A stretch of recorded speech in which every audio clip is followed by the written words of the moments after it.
Hello दोस्तों, आज मैं यूपी जी के बारे में बात करूंगा। और यूपी जी के में स्पेशल जो एक बलिया जिला है, इससे संबंधित जो महत्वपूर्ण प्रश्न है यूपी लेखपाल की परीक्षा के लिए इम्पोर्टेंट प्रश्न है, बहुत ही इम्पोर्टेंट है। और जो यूपी पुलिस की न्यू वैकेंसी आने वाली है, इन दोनों परीक्षाओं को मद्देनजर रखते हुए वीडियो स्टार्ट करते हैं देर न करते हुए। दोस्तों, पहला प्रश्न क्या है, यूपी का पूर्वी जिला कौन सा है? तो दोस्तों बहुत ही इंपॉर्टेंट है दोस्तों, ये यूपी का पूर्वी जिला कौन सा है दोस्तों? बलिया। कौन सा है? बलिया। और आपसे अगर पश्चिमी जिला पूछे तो शामली, उत्तरी जिला पूछे तो सहारनपुर, और दक्षिणी जिला पूछे तो सोनभद्र। इतना आपको याद रखना है, ठीक है जी। आगे चलते हैं। ददई मेला, जैसे पशु मेला के नाम से जाना जाता है, ये यूपी के किस शहर में लगता है दोस्तों? बलिया में। किस शहर में लगता है? यूपी के बलिया शहर में, ठीक है जी। और दोस्तों एक और बात बताऊँ, ये भी पूछा गया, कभी कभी क्या होता है, पूछ लेता है कि ये कब लगता है, तो ये लगता है कार्तिक पूर्णिमा पर। कब लगता है? कार्तिक पूर्णिमा पर। इतना आपको याद रखना है। अगला प्रश्न दोस्तों, बलिया किस राज्य के साथ सीमा साझा करता है? बहुत इंपॉर्टेंट प्रश्न है दोस्तों जी। किस राज्य के साथ सीमा साझा करता है दोस्तों? बिहार के साथ। किसके साथ? बिहार के साथ। और दोस्तों एक बात मैं बता दूं आपको, यूपी के बिहार के साथ 7 जिले सीमा साझा करते हैं। कितने? 7। कौन कौन से? बलिया देवरिया, गाजीपुर, चंदौली, सोनभद्र, कुशीनगर और महाराजगंज। इतना आपको याद रखना है, ठीक है जी। आगे चलते हैं। बलिया एक जिला एक उत्पाद के तहत किस उत्पादन के लिए फेमस है? बिंदी के लिए। किसके लिए? बिंदी के लिए। इतना आपको याद रखना है। आगे चलते हैं। सुरहताल पक्षी विहार, या इसे जयप्रकाश नारायण पक्षी विहार के नाम से जाना जाता है, ये दोस्तों यूपी के किस शहर में स्थित है? बलिया में। कहाँ पे है ये? बलिया में। और इसका दोस्तों क्षेत्रफल पूछ ले, अगर बाय द वे आप स्थापना पूछ ले तो 1991 में, और क्षेत्रफल पूछ ले तो दोस्तों 34.13 किलोमीटर स्क्वायर। इतना इसका क्षेत्रफल है, ठीक है जी। इतना आपको याद रखना है। अगला प्रश्न दोस्तों, अभिनेता सिद्धांत चतुर्वेदी का संबंध यूपी के किस शहर से? बलिया से। दोस्तों आपने गली बॉय फिल्म देखी होगी। कौन सी?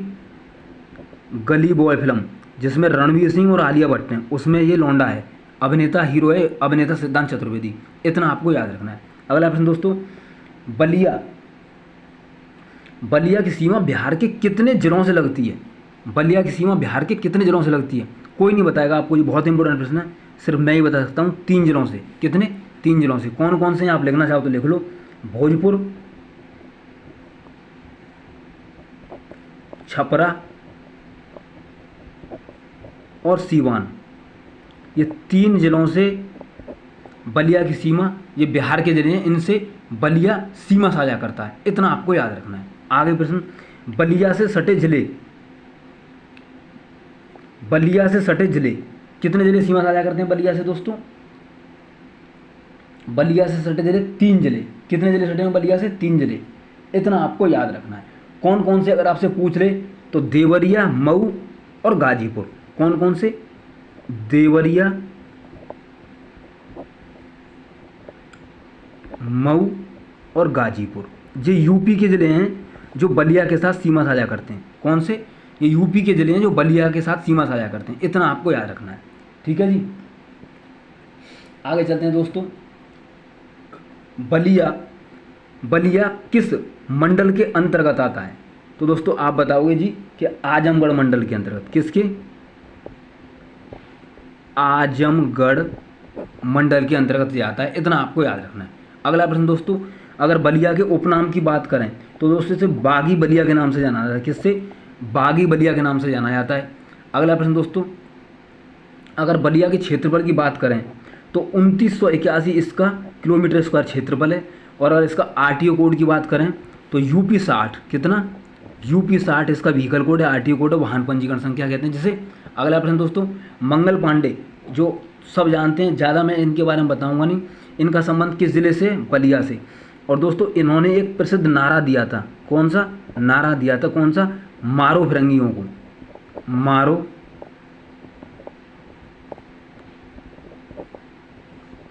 फिरंगी को। इतना आपको याद रखना है, ठीक है जी। आगे चलते हैं दोस्तों।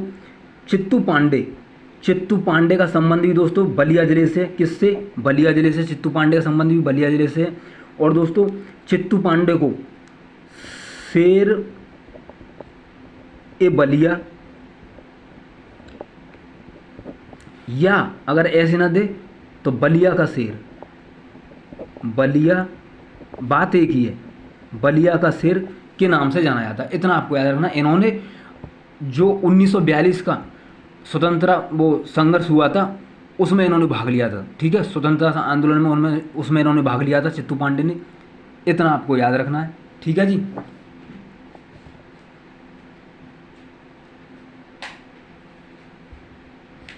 आगे चलते हैं दोस्तों। भृगु मंदिर ये कहाँ पे स्थित है? बलिया में। भृगु मंदिर कहाँ पे स्थित है? बलिया में। दोस्तों बहुत इंपॉर्टेंट है, ये कई बार आ चुका है, मैचिंग क्वेश्चन पूछ लेता है वो आपको। ठीक है जी। आगे चलते हैं। भारत का पहला आज़ाद शहर कौन सा है?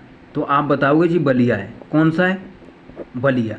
अगला प्रश्न दोस्तों, प्रीति गुप्ता एक ये लड़की है, किस खेल से संबंधित है? खो खो से। इनका जन्म कहाँ पे हुआ था? बलिया में। इतना आपको याद रखना है। ठीक है जी। आगे चलते हैं। मृगेंद्र रॉय ये एक लड़का है, किस खेल से संबंधित है? खो खो से। और इनका संबंध भी किस जिले से? बलिया से। कहाँ से? बलिया से। और दोस्तों एक बात मैं और बता दूं आपको, खो खो में 9 खिलाड़ी होते हैं। कितने खिलाड़ी होते हैं खो खो खेल में? 9 खिलाड़ी होते हैं। इतना आपको याद रखना है। ठीक है जी। आगे चलते हैं।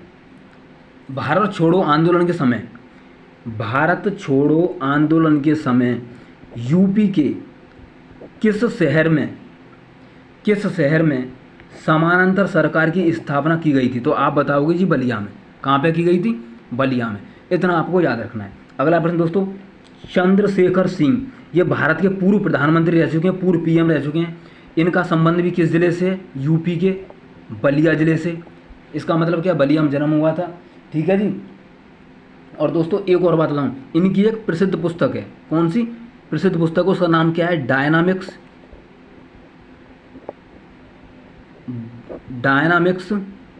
Of social change. ये इनकी प्रसिद्ध पुस्तक है, कई बार आ चुकी है। कि इसके राइटर कौन है? तो आप बताओ चंद्रशेखर सिंह। ठीक है जी। आगे चलते हैं दोस्तों। दूधनाथ सिंह इनका संबंध दोस्तों कहाँ से है?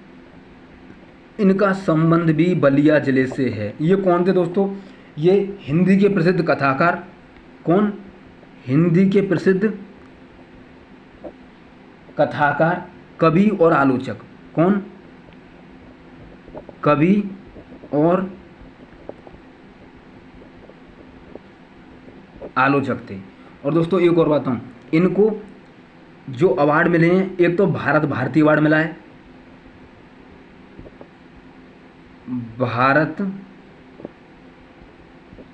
भारत भारती। ठीक है जी। और दोस्तों एक इन्हें मैथिली शरण गुप्त अवार्ड मिला है। कौन सा? मैथिली शरण गुप्त अवार्ड मिला है दोस्तों। और एक और बात बताऊं दोस्तों, में जो भारत भारती अवार्ड है ये तो यूपी सरकार देती है, और जो मैथिली शरण गुप्त अवार्ड है दोस्तों ये एमपी सरकार द्वारा दिया जाता है। कभी कभी ये पूछ लेता है कि मैथिली शरण गुप्त अवार्ड किस राज्य सरकार द्वारा दिया था? तो आप बताओगे जी एमपी सरकार द्वारा। किसके द्वारा? एमपी सरकार द्वारा। आगे चलते हैं दोस्तों। आगे क्या है? जयप्रकाश नारायण। दोस्तों ये कौन थे? ये एक महान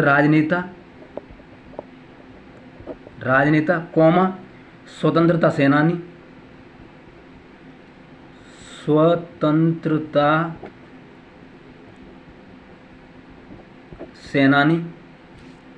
और दोस्तों ये समाज सुधारक। कौन? समाज सुधारक। ठीक है जी।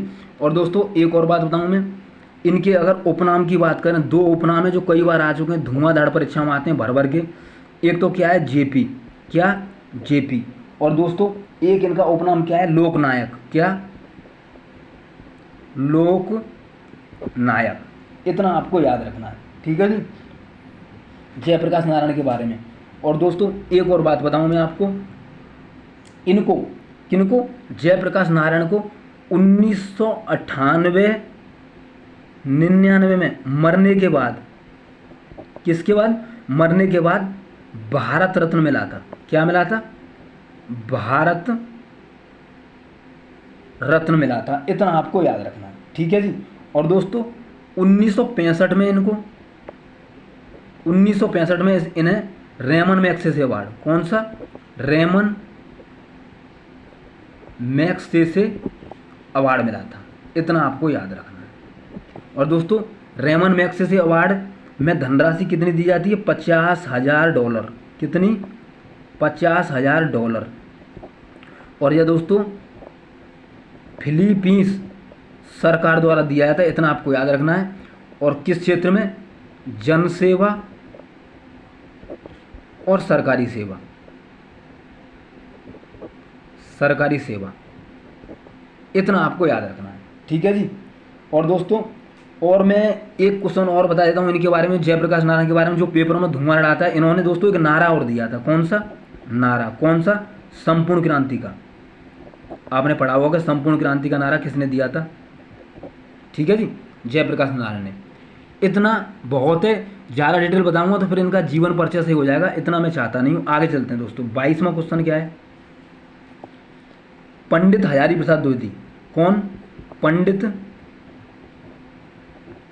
हजारी प्रसाद द्विवेदी। दोस्तों ये आपको पता है कौन थे? निबंधकार थे। हिंदी के थे ये, आपको सबको पता है, हम पढ़ते आए हाई स्कूल से। निबंधकार थे जी। ये आलोचक थे जी। कौन थे जी? निबंधकार थे जी, आलोचक थे दोस्तों जी। और कौन थे जी? लेखक थे जी। और कौन थे दोस्तों जी? प्राध्यापक थे जी, ठीक है जी। और दोस्तों और कौन थे जी? उपन्यासकार थे जी। उपन्यासकार थे जी, ठीक है जी।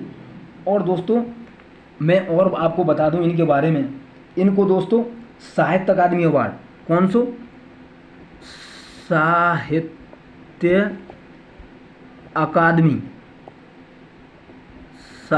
अकादमी अवार्ड मिला था इनको दोस्तों 1973 में। कब मिला था? 1973 में। और किसके लिए मिला था? जो पूछा हुआ यूपीएसआई में आया हुआ प्रश्न है जी,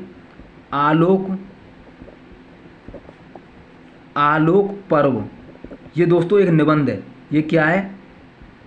इनका एक निबंध है। ये इनके लिए इनको साहित्य अकादमी अवार्ड मिला था। इतना आपको याद रखना, 1973 में। कब मिला था? 1973 में। और एक क्वेश्चन और आप ऐड कर लो, 1957 में। कब? 1957 में इनको दोस्तों पद्म भूषण मिला था। क्या मिला था? पद्म भूषण मिला था, ठीक है जी। इतना आप याद रखोगे। और एक लास्ट क्वेश्चन में इनके बारे में आपको बता दूं दोस्तों, इनका जन्म भी, ये मैंने क्यों बताया, क्योंकि इनका जन्म भी कहाँ पे हुआ था? बलिया में हुआ था, ठीक है जी। और एक क्वेश्चन और लिख लो, जो इनकी दोस्तों फेमस उपन्यास हैं, कौन कौन से हैं? बाण भट्ट की आत्मकथा,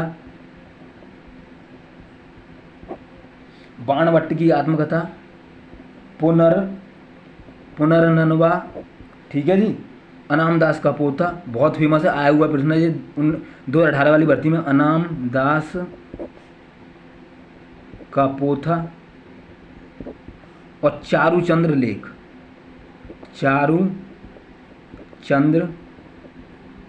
लेख। दोस्तों ये प्रश्न वो थे जो बलिया से संबंधित, जो बलिया एक जिला है यूपी का, बलिया से संबंधित जो महत्वपूर्ण प्रश्न थे, जो कोई राजनेता या कोई व्यक्ति इस जिले से संबंधित था, मैंने उनके बारे में बताया। जितना मुझसे हो सकता था मैंने अपना पूरा प्रयास किया कि बलिया से संबंधित कौन कौन से व्यक्ति हैं जो पेपर में आ चुके हैं, और जो इम्पोर्टेंट प्रश्न है वही मैंने प्रश्न लिए हैं। मैं कूड़ा कबाड़ा बिल्कुल पढ़ाता नहीं हूँ। और दोस्तों बहुत ही इंपॉर्टेंट प्रश्न है, आप नोट कर लो, आपके यूपी लेखपाल में, यूपी प्रश्न में काम आएंगे। बहुत ही अच्छे प्रश्न है, कोई कूड़ा कबाड़ा नहीं। और चैनलों की तरह आप किसी भी चैनल पर पढ़ कर देखो, आपको विश्वास ना हो तो, ठीक है जी। मिलते हैं नेक्स्ट वीडियो में। और जो नए छात्र हैं, नए स्टूडेंट हैं, सब्सक्राइब कर दें, घंटी बजा दें, अगर आप चाहते हो कि अच्छे प्रश्न मिलें, कूड़ा कबाड़ा न मिले आपको पढ़ने को, ठीक है जी। मिलते हैं नेक्स्ट वीडियो में। अपना ख्याल रखें, नोट्स बनाते रहें और पढ़ते रहें साथ के साथ। जय हिंद, जय भारत, गॉड ब्लेस यू। अपना ख्याल रखें।